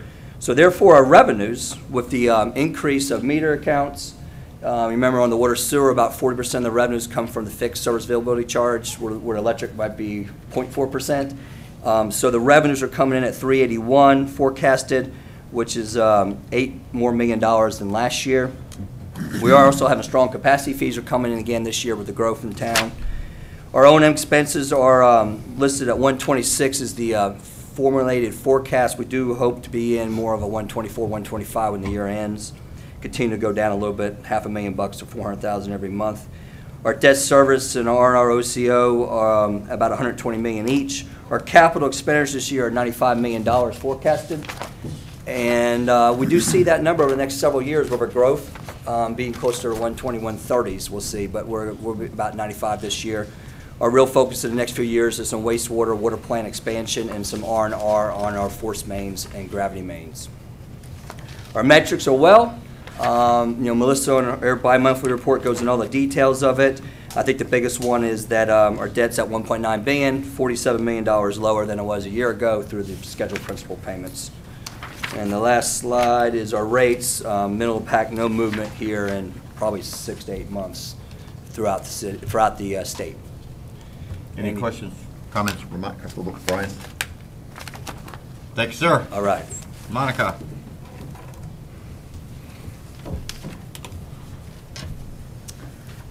Okay, well, I won't cover this slide again because we covered it in our last presentation as we look at our customer operations report. The good news is, as we've talked about with our empowering customers to make informed decisions, that comes around offering customers options and choices and programs to choose from. What I'm happy to report this month is we kicked off a new e-bill campaign. It was our Great iPad giveaway. We have had nearly 6,000 customers sign up for e-billing in about a 6-week time period. While this is reflective of the end of April, as of today, we have surpassed our year-end goal, and we'll continue to do that. We'll look forward to awarding our 3 customers who win their iPads in early June. So that's been a very successful campaign. Very cost-effective, and very happy to see that improvement. Likewise, JEA My Way, that program has also really taken off. It is a fantastic solution for customers who would like to bypass the deposits. We're seeing that really grow, and we have hit our year-end goal for that, and we will continue our communications and marketing on that and increase participation. Utility Tracker is also our online tool where customers can monitor their consumption online. We did not identify a goal for this year because it is a new program.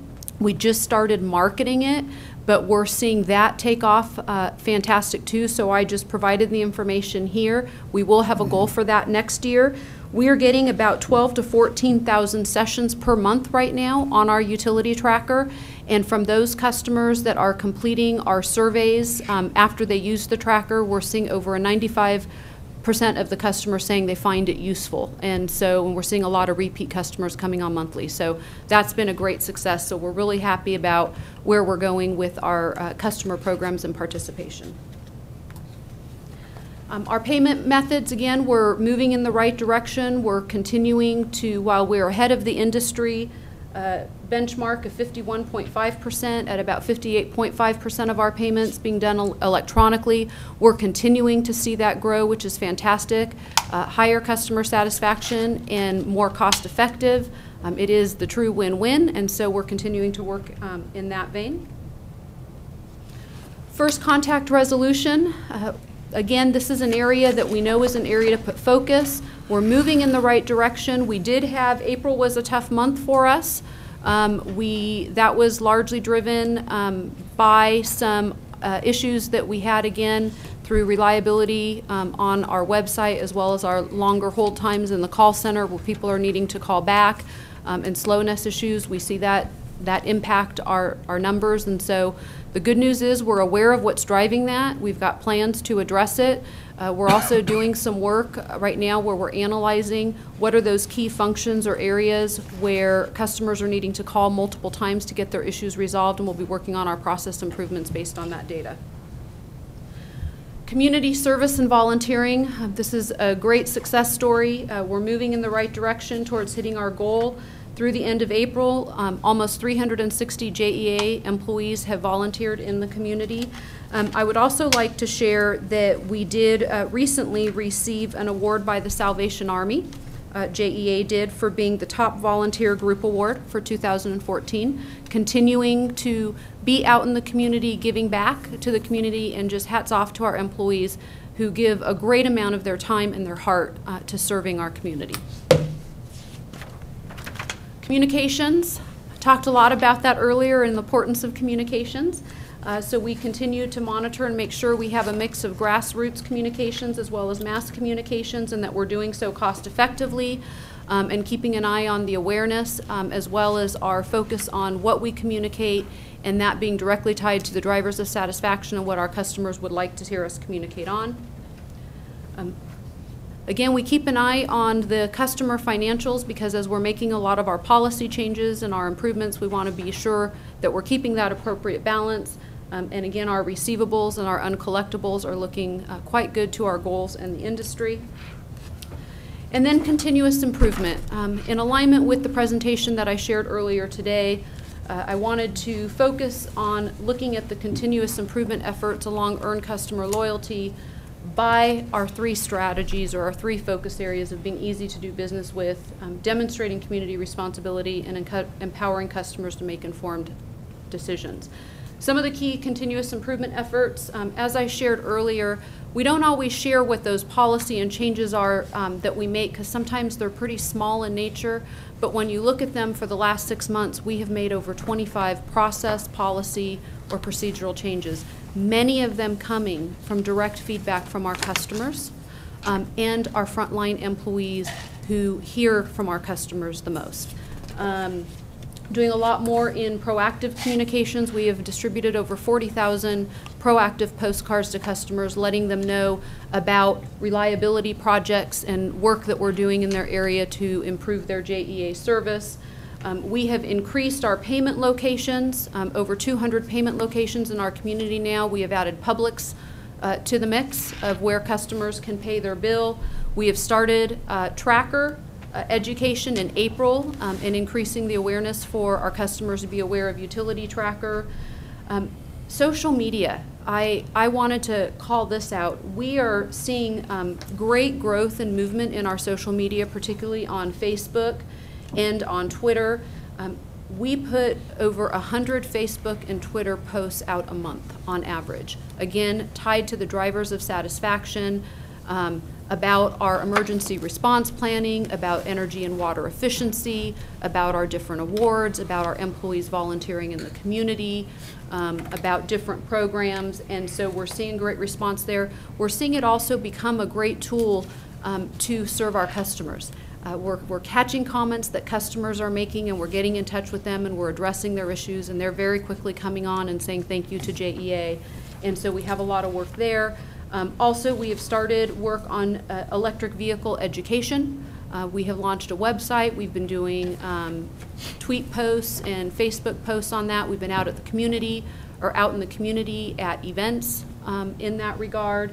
And so just a lot of work. And as I think I had shared before, we've also kicked off our corporate-wide customer experience training for our whole customer culture and focus. Our big takeaway here is that to earn customer loyalty, part of that customer culture is a focus on continuous improvement. So, thank you, Bonnie. Any comments, questions, Bonnie? Thank you, ma'am. Appreciate it. Great job. Okay. Colleagues, other new business bring before the group? Any old business? Hearing none, I'd like to turn our meeting over to our Finance and Audit Committee Chair, Mr. Peter Bowers, to report on the Finance and Audit Committee meeting. Sir. All right, thank you. Good afternoon, everyone. A little over a week ago on Monday, May 12th, the Finance and Audit Committee met. And the first thing we have on the agenda is to approve the minutes from that meeting. Do I hear a motion to approve? So moved. Second.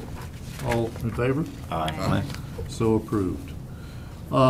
We got we received a feedback and direction regarding key strategic issues and major budget assumptions used in preparing the 2015 budget, and that's also the operating and capital budgets.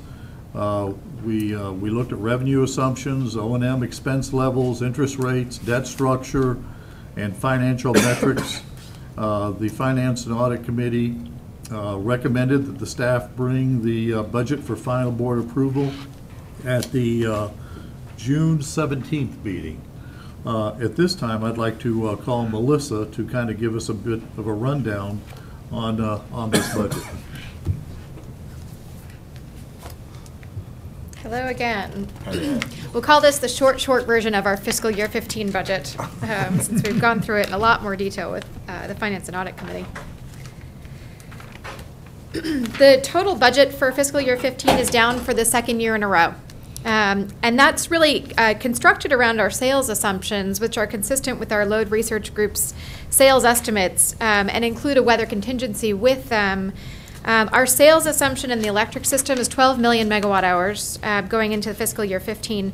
Of note, that's down 11% from our actual sales peak in 2006. So continuing to see challenges and continuing to expect challenges with respect to sales in the electric system.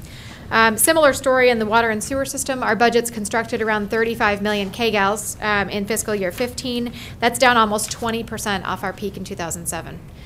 So as Brian mentioned, we are seeing new customer growth, but we're continuing to see that decline in per customer consumption. We are not planning any rate changes in fiscal year 2015. Our revenue requirements are matching our expected revenues from a budget perspective. Total transfers to the city of Jacksonville are shown, which include a $2.5 million increase in our city contribution funded from utility revenues. And I'll show a breakdown of government transfers via our bill. The city contribution, as I mentioned, is up $2.5 million. The balance of the transfers that are shown here are calculated based on sales. One data point to note, since 2007, our government transfers, including city and state, have increased by nearly $100 million a year, which highlights why, even absent some of the community conversation around transfer, this continues to be a credit concern with rating agencies and investors, and a challenge for us from a budget perspective. I'm sorry, what, between when and when?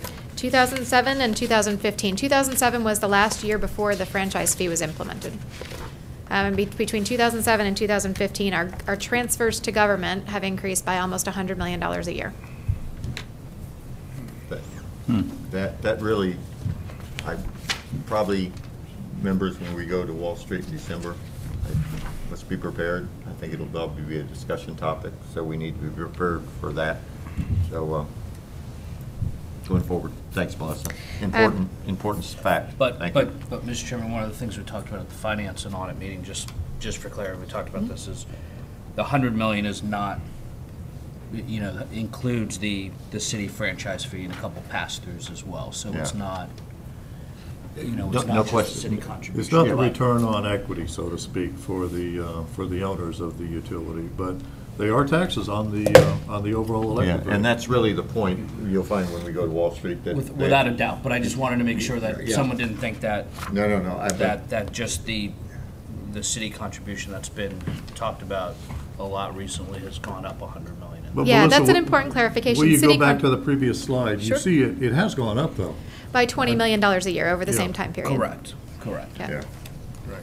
And in their mind, it is a fee, and I know that last year, on some of the lines, that was a discussion that was brought to our attention. So we need to manage that. It is what it is, but we need to be cognizant of how that does impact when they're looking at the overall rating, whether it be a pass-through or not. That's right, because that, if we just look at city contribution, that $20 million increase over that time period is the same time period over which electric sales are down 11% and water and sewer sales are down 20%. That's a very good point. Yeah, there's. On the expense side, our O&M expenses are basically flat year over year. If you exclude our increase in pension costs, our outage budget for O&M and some strategic costs we have built into the budget, which is a great data point. It shows discipline and rigorous expense management by staff in constructing the budget. Our pension contribution requirements continue to be a challenge. We did see an increase year over year going into fiscal year 2015 of almost $6 million in both systems. So that's a continuing challenge. On the capital front, our capital expenditures are sufficient to maintain healthy operations of both systems and include expansion in wastewater, which is a bright spot in an otherwise lower sales environment. We're seeing expansion on the south side in particular, and that Blacksford wastewater treatment plant is in the plan. In the beginnings of an expansion of that facility are in our capital plans for next year. The end result is healthy debt service coverage in our budget for next year, and liquidity metrics are healthy for next year. We do have a budgeted debt reduction of $240 million in both systems going into next year, which helps us continue to improve that debt to asset ratio. So going the right direction, even though we continue to be an outlier on that metric. Next up, in terms of budget, is we will present the completed budget to the board for approval in June. If I may back up just a second. Sure. It does look like we're making a lot of progress on the debt level, but would you tell everybody what the averages are on these debt levels? We are still far in excess of where our peer group happens to be, and we are working that down, and we have the good fortune right now to be in a low interest rate environment, but we are fighting a timetable in which we expect interest rates to start moving up, and we just cannot get caught with too much debt on the books. So we're hoping we're going to win this race, but it is a race before interest rates go up too high between us lowering our overall debt levels. That's a great question. The median debt to asset ratio for water and sewer utilities that have a AA credit rating like we do is 44%. The median for, versus our 57% that we have in our budget for next year. The median for similarly rated electric utilities is in the low 50s, again, versus our 73% that we've got going into next year. So we're still a significant outlier on that metric. It's a business risk we're trying to reduce. Any questions or concerns about the fiscal year 15 budget? And it's probably a shame on me for not realizing it, but those two, the percentages of the 57 over the 44, the 73 over the 50, is that really is startling when you see that. And though we are an outlier, I think that sort of says to, and I need to compliment both senior leadership, and particularly the board, of the focus that we're putting on debt reduction. That when you look at that, those are huge percentages in our business. Peter and Lisa can say, because that's in their line of business, of, you know, in the financials, but those are numbers that we need to continuously look at every month to say, what are we making progress? Because those outliers could, to Peter's point, it's a race. We've got to win this race. You know, we coming in second isn't going to look good. So to the board and to the senior leadership, we thank you for keeping focused, but we're going to have to stay focused on those percentages. Does somebody have the T-shirts ready? No new debt? Alan has. That's my department. Thank you. Okay, next up is a recommendation from management to refund approximately $26 million of the overfunded portion of the fuel reserve by our customers. This should result in about a $32 average reduction in the residential customer bill. That's just an average, but that's kind of gives you at least a sense of what the effect will be. And to reiterate, this fuel charge component on the bill, this money cannot be used for anything but fuel. We cannot use it. We can't use it for any other purpose. If we have too much, we have a duty to return it to the payers. It's kind of a buffer that was put in to accommodate volatility in fuel prices. So far, that volatility or the fuel prices have worked in our favor, and we've been able to benefit from low cost of coal and natural gas, so we're going to return the amount of money. That's the recommendation, and this is an action item. Can I get a Mr. Chairman, so move. second? All in favor? Aye. Okay, so we are approving it. And Jane And will be Melissa, would you working give with us any detail?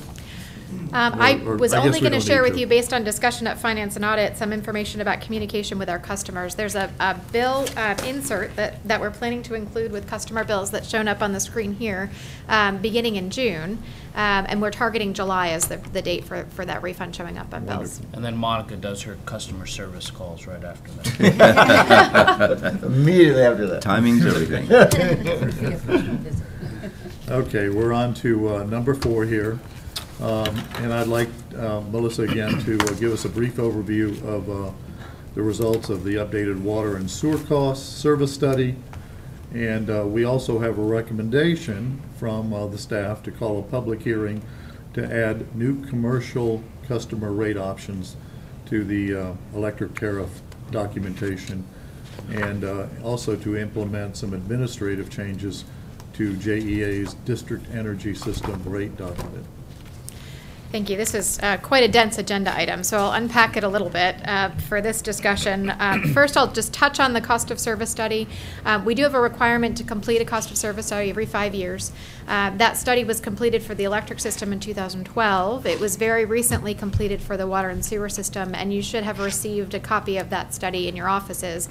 It's about 3 inches thick, but I'll get to the punchline, which is that our rates are sufficient to cover our cost of service for the water and sewer system, so it was a very good finding for that cost of service study. On the rates front, today we're asking the board to call for a public hearing on June 17th. And this rate hearing is focused specifically on a few commercial rate options. It does not impact residential customers. It does not impact most small to mid-sized business customers. It's options that will be available for larger commercial and industrial customers of our system.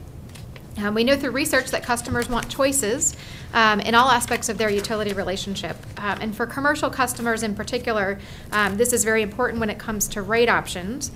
We started reviewing our rate structures last year to see where we could provide more rate options for our commercial and industrial customers. The first of what we're calling customer choice options was rolled out last fall when we announced our economic development program. That program was an incentive for businesses to locate here as well as for current businesses located here to expand. And at the rate hearing in June, we'll recommend adding 2 more rate options for larger business users that are targeted in support of economic development. The first is a high load factor rate. And it's a rate that's offered to, it's designed to offer a price incentive for customers essentially whose average usage is close to their peak. They use our system in a way that that's positive for the rest of our infrastructure and leverages that infrastructure in an efficient way. And we offer them a price incentive to do so, which really reflects the cost of serving them. We're also recommending an extra large interruptible rate class, which is designed to recognize the value of very, very large interruptible industrial customers to our system. That rate class also provides price incentives for those customers to use our systems more efficiently. So in other words, to get their average closer to their peak, which is a more efficient use of our system. Part of our commitment to fair and stable rates is a regular review of cost of service to ensure customers are charged proportionately for their use and cost to the system. For the rate hearing in June, we have existing commercial rate options that are being adjusted to bring them in line with their cost to the system. And today those costs are not being appropriately covered. We don't have a way to assess the cost of what these customers are incurring to provide, and the rate options that we're discussing are standby and supplemental. So if you have a distributed generator on site and you're a large commercial customer, if that generator goes down, we step in and provide the backup service for that generator. And this would allow us a way for us to assess a fee in exchange for doing that, because we are providing a real backup service in connection with that generator. It's labeled as standby and supplemental because we can either back up the whole generator, or if you have a very large merchant generator where you're selling power to another utility, we would not back up that whole generation system. We'd only back up a portion of it, and we call that supplemental. And it recognizes that there is a cost of providing that backup service, and this gives us a way to assess that cost. Today's rate options are focused on larger commercial customers, but I'll offer a few data points on the residential front. None of the rate options we're talking about today impact residential customers, for clarity. Currently, our JEA residential rates are below the median in Florida. And interestingly, as most customer bills for every other service they have gone up, our utility bills have actually gone down about 15% over the last 4 years when adjusted for inflation. So that indicates that our customers are generally using less, but their bills are also less, which is a good thing for our residential customers. We'll continue we'll continue our rate option review, and we'll really remain focused on equity amongst the rate classes, new and improved rate options, and fair and competitively priced utility services. Are there any questions about the rate options that we're discussing for next month? Just quickly, it's quite a bit you just shared with us, but can you quantify these proposed schedules and what impact of all would it have on the 2015 revenues? We can, and generally in aggregate they're neutral when considered together. It's, what we'll see is, we're expected to see a decline in revenue associated with customers that will opt into high load factor, somewhat offset by new customers that would come onto the system, and we make some educated guesses about growth in commercial customers. We'll see a decline in revenues associated with the extra large interruptible demand class that could be offset by new customers, but the threshold for that rate is 50 megawatts, so it would apply to very large customers. And then we would see a slight increase associated with the customers that are opting into standby. That basically, you say neutral, basically no change then.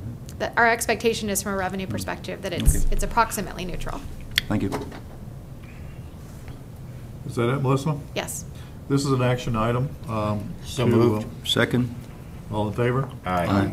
Okay. Well, thank you, Melissa. Next, I think we got an update from Melissa and the staff on, well, I'm sorry, you're still up. You should have us.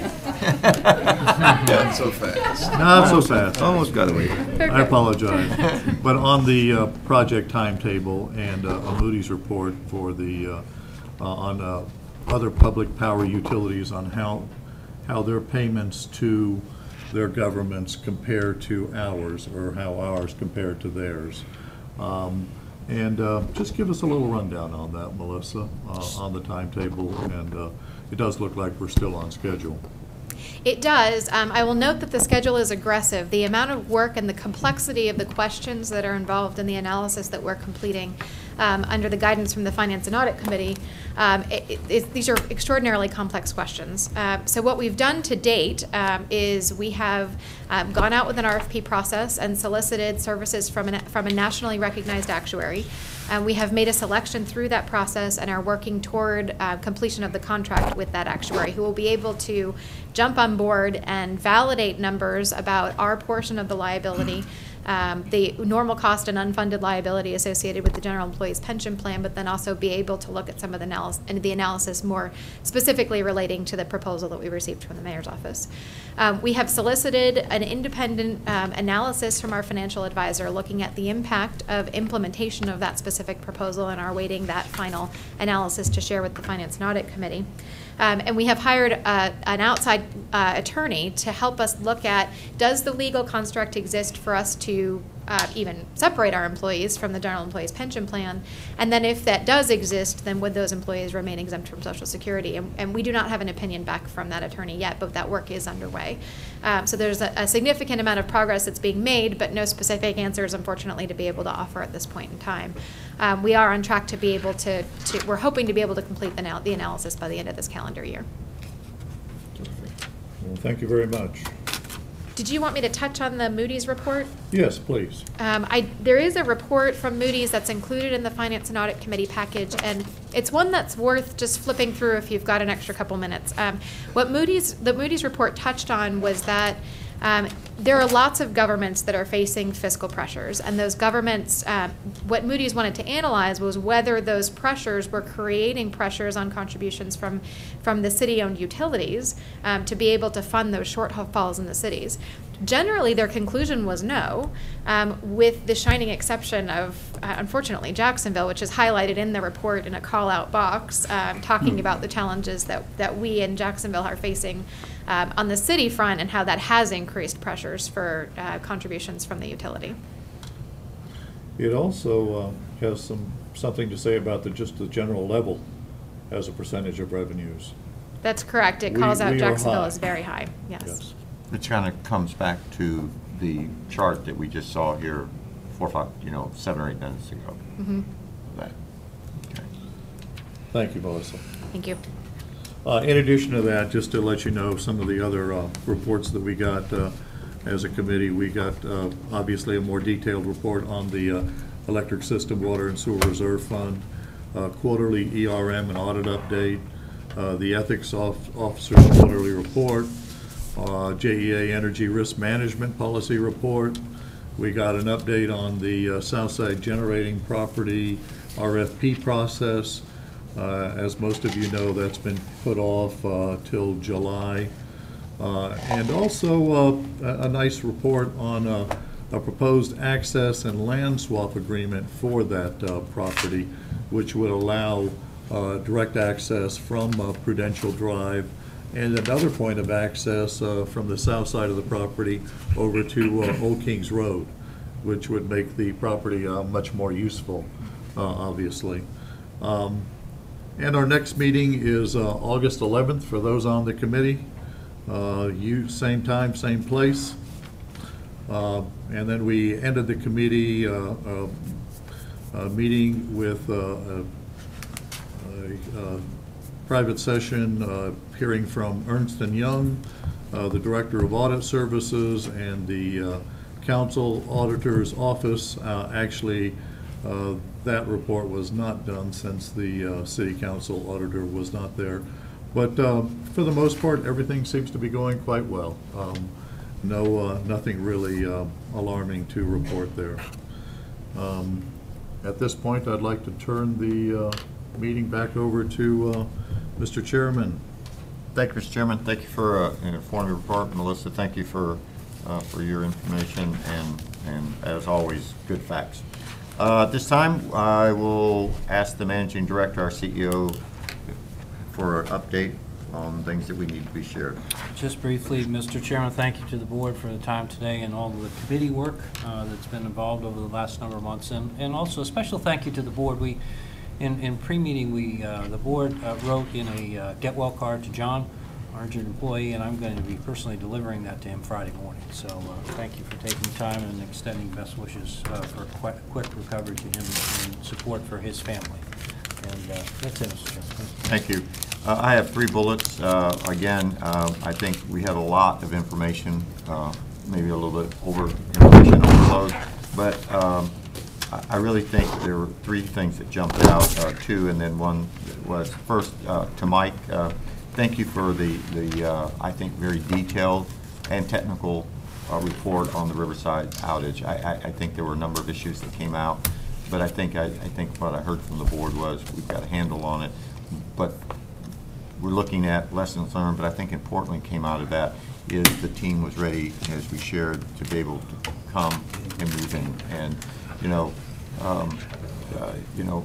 finger pointing never gets anywhere. The important thing is do we have a backup plan, and do we have a contingency plan, and we learn from that. And I think we learned from that. And I think the important thing that we should be concerned about was the question that Mr. Townsend raised is, do you have the resources as we move forward to make sure that we hopefully will get it resolved. So I say thank you to that one. Monica, I want to again, just your whole approach to the customer service, but of course we do still have some of the media here, but I think it's important, a lot of us who have been doing this public service for a long time, sometimes we intuitively know that how things are reported out can move the needle, can make an impression, can influence how people, and I think by using the J.D. Powers and that approach, I think we now have an understanding. I think it gives us an idea of how we can have that collaborative partnership with the media, but I think it's also important to know realistically what is the expectation. We sort of look to Chairman Townsend, who has an experience and background in the media, to say that's how it works. But I think that sort of gave us an understanding as we go through with this, we're cognizant of it, that will in fact move that needle. And as we as board members deal with that on those incidents, we're going to know that we're going to see a blip. It will move the needle, hopefully in a positive way, but it will move the needle. And I think that's one thing that we need to keep in perspective. And then the last part, Melissa, is all the information that you gave, but again, I just want to state for the record is that you will be providing our new board members, other than Mr. Townsend, kind of an overview of what this agreement will be with the Plant Vogel, so that we have that understanding. I think it's important. I think it's going to be, down the road it's going to be important, but I think for them to understand the background in context, because they're going to be, you all are going to be living with this, and I think the more that you have that in context and those facts, I think you'll see hopefully why it will be a good thing, and you'll be able to react to it. So those are my 3 comments to my colleagues. Again, thank you for your service every month. To the leadership team, what you do every day that makes these meetings meaningful and helpful. We're adjourned. Thank you. Thank you.